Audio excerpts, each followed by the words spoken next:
안녕하세요. 저는 성동구에 거주하고 있는 30대 초반의 여자입니다. 나는 절대로 겪고 살지 않겠다고 다짐을 하고서 결혼했는데 저도 별 수 없는 보통의 며느리던가 보더군요. 그렇게 경계를 하던 시집살이를 결혼하자마자 당해버렸네요. 급기야 저희 엄마까지 나서야 했던 저희 시어머니가 부린 그 어마무시한 시집살이를 오늘 이 사연을 통해 만천하에 공개해버리고자 합니다. 시집살이로 어처구니 없는 고생을 하며 인생을 달리고 계시는 며느님들, 그리고 예비 며느님들은 주목을 해주시길 바라며 제 사연을 바로 시작할게요. 저는 어릴 적부터 저희 엄마가 고생을 하는 걸 참 가까이에서 오래도록 보고 자랐어요. 저희 할머니가 엄마한테 참 지독한 시집살이를 부리시며 사셨거든요. 거기에 고모들까지 합세를 해서는 진짜 이루 말할 수가 없을 정도로 엄마가 고생을 하셨어요. 가장 어릴 적 기억 중에서는 고모네 집에 놀러를 갔는데 고모들이랑 아빠가 엄마만 쏙 빼놓고서 방 안에서 TV를 보느라 드러누워 있었고, 엄마는 혼자서 그 좁은 고모네 부엌에 들어가선 설거지를 하며 한숨을 푹푹 쉬고 있는 날이 있었어요. 방 안에서 고모들과 아빠는 뭐가 그리 즐거운지 자기들끼리 껄껄거리면서 박장대소를 하고 있었는데, 우리 엄마는 혼자서 그 많은 사람들이 해치워 먹은 밥그릇들을 씻어가면서 힘들어하고 계시는 게 적나라하게 비교가 되었답니다.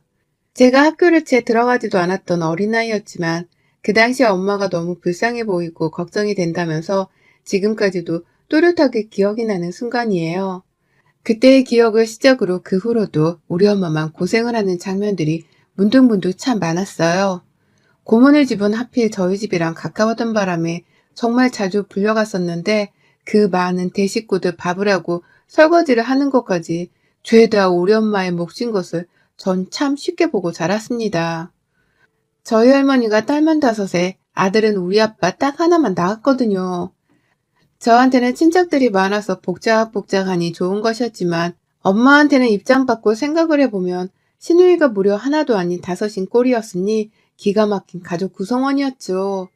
그 많은 사람들 중에서 단 한 명도 엄마한테 도와주겠다고 말하는 사람이 없었고요. 고모들의 그 시집살이들이 다 우리 할머니한테서 시작된 것이었습니다.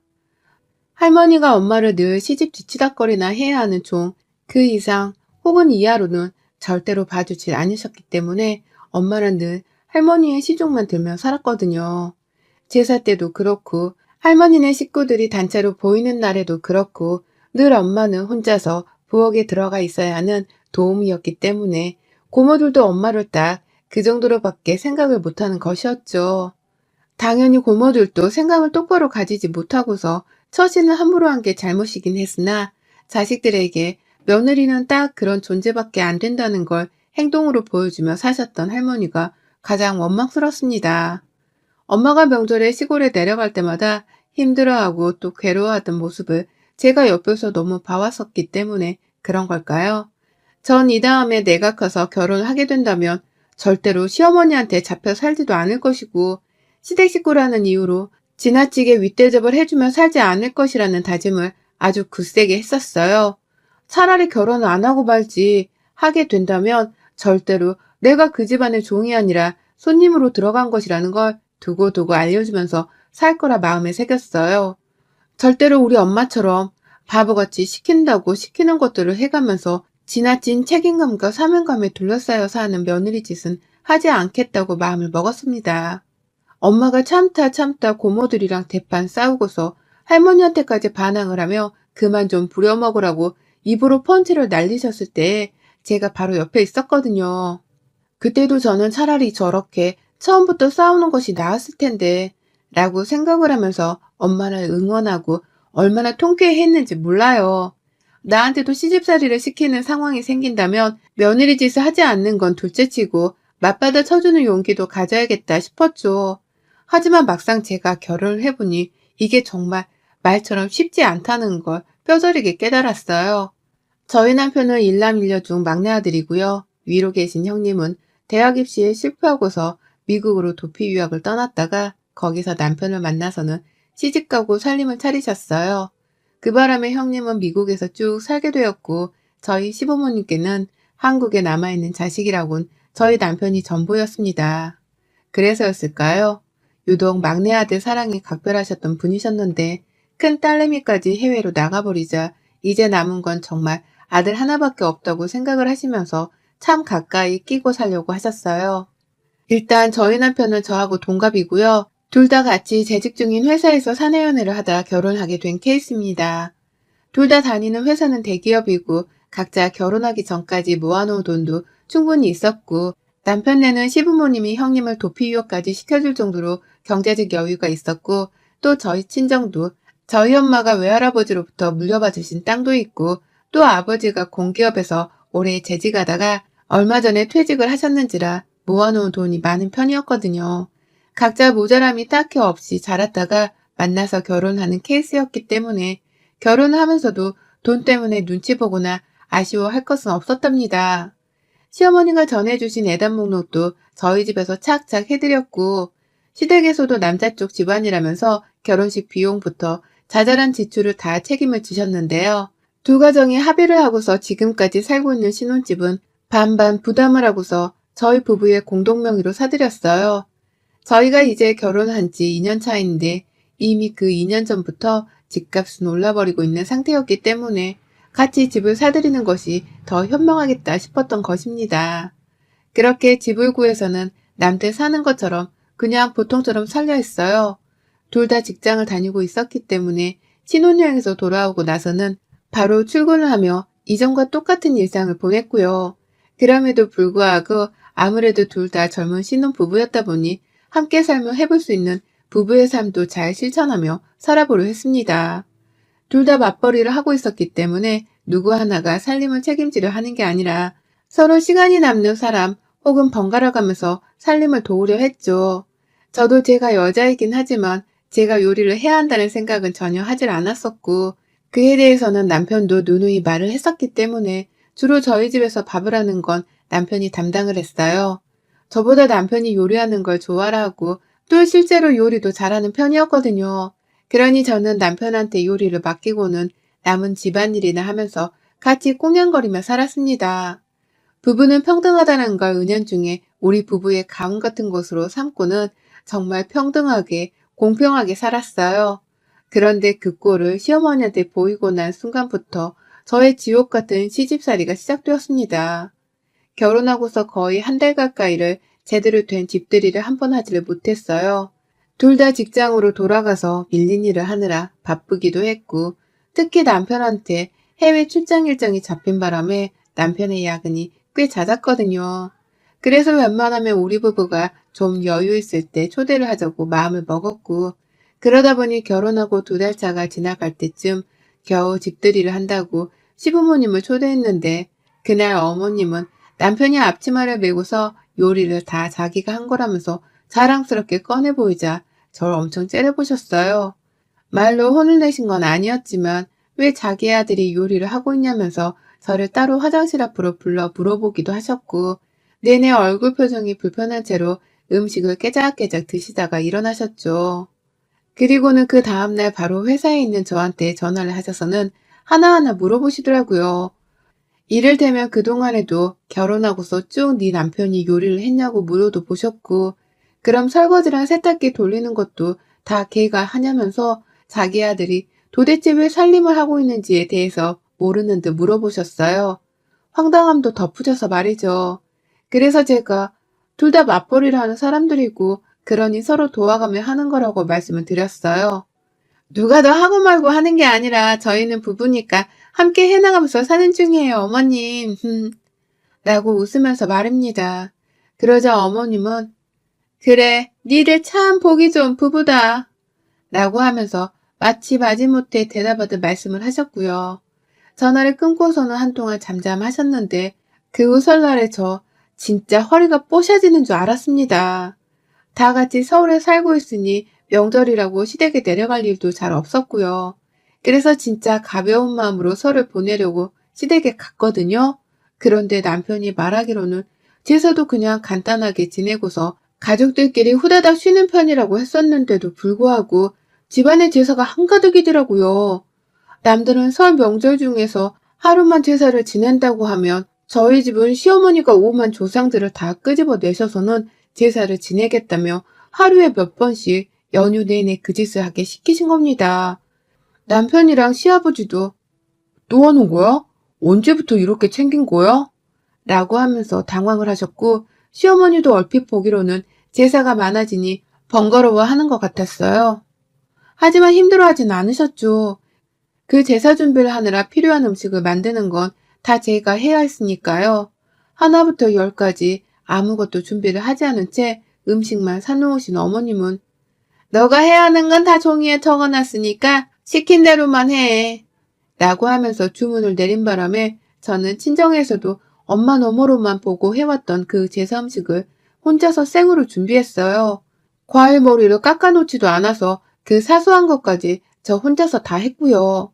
당연히 저희 남편은 이 많은 걸 어떻게 혼자 하냐면서 저를 돕겠다고 또 앞치마를 뺏어 입고 나섰는데 시어머니가 그 앞치마를 보더니만 바로 부엌으로 들어와서는 너 엄마가 이렇게 하라고 가르쳤어? 라고 하며 큰 소리를 내셨어요. 그리고는 그 앞치마를 뺏어서 다시 제게 돌려주며 우리 집에 들어온 이상 며느리 역할은 좀 제대로 해주지 그러니? 내가 다 너 가르치려고 이러는 거다. 네가 좀 요리도 해보고 제사 음식을 어떻게 지내는지를 배워놔야 나중에 네 새끼 태어나도 좋은 밥 해먹을 수 있고 또 네가 제사를 물려받을 수도 있는 거니까 다 널 위해서 시키는 거야. 라고 말을 하셨어요. 종이에 제가 할 일을 적어놓은 것만 봐도 절 괴롭히려 작정한 게 눈에 다 보였었죠. 하지만 그게 다 절 위한 거라고 새빨간 거짓말을 하는 어머님이 너무 얄미웠습니다. 이게 바로 시집살이인데 다른 사람도 아닌 내가 결혼하자마자 이런 시집살이를 당하게 되었다는 생각에 말도 못하게 억울했죠.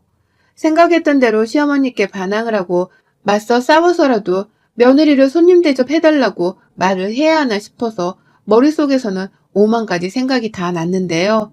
아무것도 하지 못했어요. 나 때문에 시댁에서 첫 명절부터 싸움이 날까 싶어 그냥 참게 되더라고요.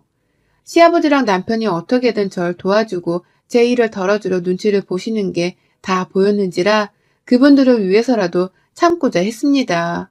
그렇게 저는 설을 개고생하며 보냈고요. 그 후 코로나가 터졌음에도 불구하고 추석에도 찾았네요. 똑같이 고생을 하면서 명절을 보냈고요. 그러다가 남편이 저 고생하는 걸 더는 못 보겠다면서 시어머니께는 코로나 때문에 같은 서울 아니라고 하더라도 더 이상은 시댁에 가지 않겠다고 선언을 해버렸습니다. 저희 친정에 가면 자기는 귀한 손님 대접을 받으면서 장인 장모님께 예쁨만 받으면서 편히 쉬는데 저는 시댁에만 가면 고생을 하느라 얼굴에 힘이 쭉 빠져있는 꼴만 보이는 게 매번 너무 미안했다고 하더라고요. 그러면서 자기 엄마가 며느리를 제대로 대할 줄을 모르시는 것 같으니 조금만 봐달라고 하는데 남편이 그렇게까지 사과를 해줘서 너무 고마웠어요. 그리고는 저도 남편을 믿고선 올 설에 시댁을 찾지 않았죠. 보란듯이 일부러 시어머니께 안부 연락도 드리지를 않은 채 시아버지한테만 대놓고 전화를 드려서는 안부를 여쭙고요. 당연히 시어머니는 설에 며느리가 안 오면 어떡하냐면서 아주 노발대발을 하셨으나 시아버지랑 남편이 모두 다 제 편을 들어주시면서 안 간다고 안 와도 된다고 해주시는 덕분에 아무 탈 없이 무사히 명절을 놀며 보냈습니다. 남편이 배려해준 덕분에 저는 내내 친정에 가서 놀다가 명절 막판에 남편이랑 친정에서 다 같이 밥도 먹었고요. 엄마랑 아빠는 정말 시댁에 안 가도 되냐며 몇 번 더 저를 걱정해 주시며 물었지만 남편은 아주 슬기롭게 대처를 해줬어요. 엄마가 며느리 좀 쉬게 해주고 싶다면서 먼저 오지 말라 배려를 해주셨어요. 라고 대답을 해줬거든요. 그렇게 우리 부모님은 제가 무슨 꼴을 시댁에서 당하며 살고 있었는 줄을 전혀 눈치채지 못하신 채로 무사히 명절들을 지나칠 줄 알았는데 그런데 아이고 제가 올설에 시댁에 가지 않았다는 이유로 시어머니께서 글쎄 우리 집 옆집으로 이사를 오셨네요. 지난 8월에 말입니다. 아파트 내 옆동도 아니고 바로 옆집으로요. 남편 표정이 한동안 안 좋아서 걱정이 되었고 시아버지도 저한테 자주 연락이 오셔서는 미안한 게 많다는 소리를 자주 하기 시작하셨어요. 그래서 다들 내가 그 정도로 불쌍해 보이는 건가 싶어 그리 유쾌하지만은 않았는데 그러다가 앞집에서 이사를 나가고 바로 얼마 후 이삿짐들이 들어오더라고요. 주말이었기 때문에 밖에서 사람들 오고 가는 소리가 들려왔는데요. 전 개의치 않았습니다. 나중에라도 마주치면 인사를 하면 되는 거니까요. 그런데 남편이 내내 쿵에서는 말도 제대로 못 걸고 혼자 안절부절 못해하는 거예요. 제가 옆집 이사 오는 것 같다는 소리만 해도 라고 하면서 누가 봐도 이상하게 굴었고요. 뭐지? 싶은 마음에 그냥 남편의 행동을 대놓고 지켜보다가 뭐 나한테 할 말 있으면 해 라고 말을 했는데 남편이 그러더라고요. 옆집 우리 엄마야. 엄마가 이사 왔어. 우리 집 앞으로 라고 말입니다. 정말 믿고 싶지 않았고 믿을래야 믿을 수가 없는 막장 같은 얘기였어요. 시어머니가 우리 앞집으로 이사를 왔다고? 정말 기도 안 찬다며 바로 웃음을 쏟아냈습니다. 그럴 리가 없다고 생각을 했으니까요. 하지만 이내 밖에서 문 열어! 라고 말하는 낯익은 목소리가 들려오면서 저의 불안감은 점점 커졌고요. 문을 열자마자 누가 봐도 방금까지 이삿짐들 때문에 왔다 갔다 한 것으로 추정되는 지친 몸 상태와 표정을 한 시어머니의 얼굴을 보는 순간 저는 망연자실했죠. 설마 우리가 설날에 시댁을 가지 않았다는 이유로 지금 우리 집 앞까지 이사를 오신 건가 싶어서 뒷골이 땡기고 소름이 쫙 끼쳤습니다. 어머님, 말씀도 없이 어떻게 이라면서 제가 황당해하니 어머님은 오히려 더 기분이 나쁘고 빈정이 상하다며 말씀을 하셨어요. 어머, 너 무슨 말을 그렇게 싸가지 없이 하니? 내가 니네 집 앞으로 이사를 못 올 이유는 뭐야? 니들이 코로나 때문에 우리 집까지 안 온다며? 그러니 내가 가까운 곳에 살겠다고 굳이 이사까지 왔잖아. 그럼 감사해야지는 못할 망정 말이 뭐 그래? 라고 말입니다. 이건 정말 평생을 할머니와 고모들의 뒤치다꺼리를 했었던 저희 엄마와 다를 것이 없는 팔자였어요. 시댁에 안 간다고 했다는 이유만으로 며느리 앞집에 이사를 올 생각을 다 하다니. 이것 때문에 최근 들어 남편이랑 시아버지가 계속 내 눈치를 살살 보며 미안하다는 말을 하셨던 거구나 싶었습니다. 아니나 다를까 시아버지는 어머님 성화 때문에 이사를 오신 건지 저를 보자마자 아이고 네가 부담스럽겠다. 미안하다. 라고 하면서 쩔쩔 매셨고요. 남편은 내가 알아차렸을 때는 이미 집계약에 이사 날짜까지 다 맞춰놓은 후더라고. 나도 진짜 엄마 때문에 근래에 한숨도 못 잤어. 라고 하면서 어떻게든 저를 위로하고 달래려고 했지만 저는 정말 가시밭길 위에 있는 심정이었어요. 얼마나 집 앞에서 나를 괴롭힐까 싶었습니다. 그리고 아니나 다를까 어머니께서는 제 앞집에서 아침 출근하기 전에도 찾아오시고 저녁 퇴근하기 전에 미리 집 비밀번호를 알려달라 하면서 저희 집 앞에서 대기를 하셨어요. 수시로 저희 집을 왔다 갔다 하면서 그날은 누가 요리를 하고 있고 누가 앞치마를 메고 있는지 문 밖에서 노크를 해가며 쳐들어와 확인을 하셨고요. 그렇게 확인하는 것에서 그치지를 않은 채 직접 자리 깔고 앉아서 밥까지 얻어먹어 가면서까지 시간을 함께 보내려 하셨습니다. 밥을 다 먹고 나면 저 어릴 적에 엄마가 그랬던 것처럼 저 혼자만 부엌에서 식탁을 치우고 설거지를 하게 내버려 두고서는 어머님이 남편을 데리고서 거실로 억지로 나서버리셨어요. 그 짓을 제가 거의 2달 가까이 겪으면서 저는 정신병에 걸려버릴 지경이었고요. 딸은 엄마 팔자를 닮는다고 하더니만 내가 딱 그 짝이구나 싶었죠. 그러다 저희 친정엄마가 아주 예고도 없이 저희 집에 오겠다고 말씀을 하셨어요. 최근 들어 제가 시어머니 때문에 많이 힘들어했던 바람에 엄마 전화를 못 받을 때도 많았고 받아도 목소리에 힘이 풀려있는 적이 많았었는데요. 엄마가 내내 제 걱정을 하다가 직접 반찬이랑 겉절이 김치를 담갔으니 가지고 가겠다며 연락을 해오셨어요. 당일 저녁에 퇴근하면 그냥 집 앞에 놓아두고 가겠다고 말해줘. 한사코 거절을 했지만 엄마는 내 딸 얼굴 보겠다는데 너 왜 자꾸 엄마 피하는 거야 요즘. 남편이랑 무슨 일 있니? 너 혹시 맞았어? 라고 하면서 급기야 제가 보여줘선 안 될 몸 상태라서 엄마의 연락을 피한다고까지 생각을 하셨어요. 그러니 저도 얘라 모르겠다고 하면서 그냥 엄마한테 알겠다고 하며 집에서 보자고 했죠. 그리고 엄마는 결국 제가 예상을 했던 대로 저희 시어머니와 집 앞에서 마주쳐버리고야 마셨어요. 시어머니가 또 우리 집으로 오겠다고 본인 집에서 나오셨는데 딱 그 모습을 저희 엄마가 봐버리신 것이었죠. 바로 앞집으로 이사를 왔다는 어머님의 말씀에 엄마는 바로 화를 내지도 못하신 채로 꿍한 표정을 지으며 함께 집으로 들어오셨고요. 저한테 자초지종을 빨리 듣고 싶으신 건지 저를 따로 데리고서는 집을 나가려 하시더라고요. 그냥 택시 타고 집에 갈 건데 택시 잡는 걸 도와달라 하면서 말이죠. 그리고 전 그냥 엄마를 따라 나갔어요. 그렇게라도 시어머니를 보고 싶지 않았고 시어머니께 자주 찾아오는 게 불편하다는 티를 팍팍 내고 싶었으니까요. 그리고는 엄마랑 단둘이 서 있던 엘리베이터 앞에서 저 진짜 7살짜리 꼬맹이 마냥 펑펑 울음을 터뜨렸어요. 시어머니가 결혼하고서부터 쭉 시집살이를 시키셨는데 그걸로도 모자라 이번에는 내가 설날에 시댁을 가지 않았다는 이유만으로 보란듯이 우리 앞집에 이사를 오셨다는 말까지 다 해버렸어요. 벌써 2달이 되었는데 맨날 저렇게 우리 집에 제 집 드나들듯이 찾아와서는 누가 요리하는지 지켜보고 감시한다고까지 하며 나 왜 이렇게 살아야 해? 나 이제 엄마가 무슨 기분이었는지 더 많이 알 것 같아. 어떻게 버텼어? 라고 막 울었어요. 그런데 좀 급박한 상황이 전개되었어요.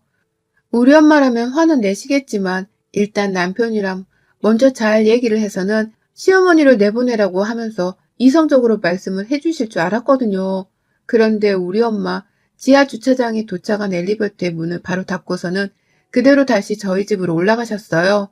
뭘 하려고 하냐며 말리려는 저한테 너 입 안 닥쳐? 그걸 왜 이제 말해서는 엄마 가슴에 천불이 나게 해? 라며 급기야 닥치라는 말까지 생전 처음으로 꺼내셨고요. 그 길로 엄마는 저희 집에 들어가선 여전히 거실 한복판에 앉아 TV를 보고 있던 시어머니를 향해 불현듯 너 당장 내 딸 집에서 안 나가? 라는 말로 반말을 시전하며 달려드셨습니다. 내 딸한테 시집살이를 시켰다는 말만으로도 지금 분해 죽겠는데 내 딸 앞집으로 찾아와서는 살살 말려 죽이겠다고 작정을 한 거야? 내가 그러고도 당신을 가만둘 것 같아? 당장 따라 나와. 너 오늘 내 손에 죽을 줄 알아. 라고 하면서 앞뒤 생각도 안 하고 시어머니의 머리채를 잡아당기셨고요. 그 바람에 시어머니도 알 수 없는 말을 뭉개 던지며 우리 엄마 머리채를 잡아당겼어요. 그러니 저도 감히 우리 엄마 머리채를 잡았다며 시어머니께 달려들었는데 엄마가 저를 아주 강하게 밀어내셨어요. 그리고는 무슨 괴력의 사나이 마냥 자기 혼자서 한 손으로 시어머니의 머리채를 낚아채선 막 휘두르는 게 아니겠어요? 한 손으론 저한테 멀리 가 있으라고 밀어내는 여유까지 부리시는 겁니다. 이러다 엄마가 시어머니를 죽이겠다 싶은 생각에 남편을 보며 빨리 말리라고 보챘고요. 남편은 시아버지를 부르려고 하다가 안 되겠다면서 자신이 직접 나섰어요. 저희 엄마의 화를 이해한다는 듯이 우리 엄마를 말리기는커녕 자기 엄마의 손을 딱 팔아내 움켜쥐고서는 최대한 멀리 떨어뜨려 놓으려고 했죠.